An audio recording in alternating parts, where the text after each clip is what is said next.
देखो बाबू, कल शाम वाला बैच जब हम पढ़ा रहे थे ना, तो संज्ञा पढ़ा रहे थे, ठीक है।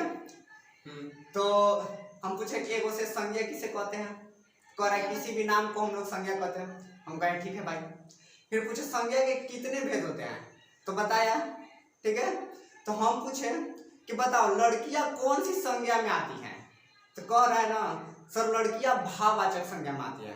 हम पूछे कैसे लगा रहा, तो बोल रहा है कि लड़कियां बहुत भाव खाती है। देखो पीछे से उठ के बोल रहा है सर मेरी वाली भी बहुत भाव खाती है। Good morning class. Good morning sir. आप सभी को हिंदी दिवस की ढेर सारी शुभकामनाएं। अब देखो बाबू, आज जो है हम लोग एक बहुत ही इंपॉर्टेंट टॉपिक पढ़ने वाले हैं बायोलॉजी में, ठीक है। नेफ्रॉन के बारे में पढ़ेंगे, ठीक है। सबसे पहले देख लेते हैं नेफ्रॉन होता क्या है। तो बाबू नेफ्रॉन जो है ब्रिक यानी किडनी की सबसे छोटी इकाई है, ठीक है। यानी आप लोगों से कोई पूछे कि जो है ब्रिक किडनी किस चीज से मिलकर बनी होती है, तो नेफ्रॉन से मिलकर बनी होती है, ठीक है। अगर आप लोगों से कोई पूछे कि नेफ्रॉन का क्या डिफिनेशन हो सकता है, परिभाषा क्या हो सकता है, तो हम लोग बोलेंगे ब्रिक की सबसे छोटी इकाई को हम लोग नेफ्रॉन कहते हैं। इसकी संख्या 8 लाख होती है। कितनी होती है? 8 लाख होती है। समझ में आया? अब देखो बाबू, किडनी होता है इतना बड़ा, इसमें 8 लाख नेफ्रॉन की संख्या होती है। समझ सकते हो कितना छोटा छोटा होता है। इसको हम लोग माइक्रोस्कोप से देखें, ठीक है, नेफ्रॉन को, तो नेफ्रॉन की संरचना कुछ इस तरह से दिखी, ठीक है। नेफ्रॉन हमें कैसा दिखा? सूक्ष्मदर्शी से देखें तो इस तरह से संरचना में, ठीक है।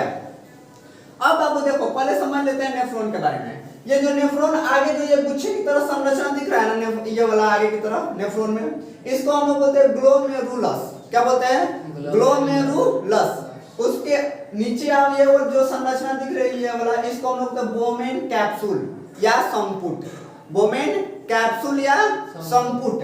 अब उसके नीचे ये जो नालिका दिख रही है इस तरह से, इसको हम लोग बोलते हैं कुंडलित नालिका। क्या बोलते हैं? कुंडलित नालिका। किसको दिक्कत? ये संपूर्ण संरचना जो है, फिगर जो है, इसको हम लोग क्या कहते हैं? नेफ्रॉन।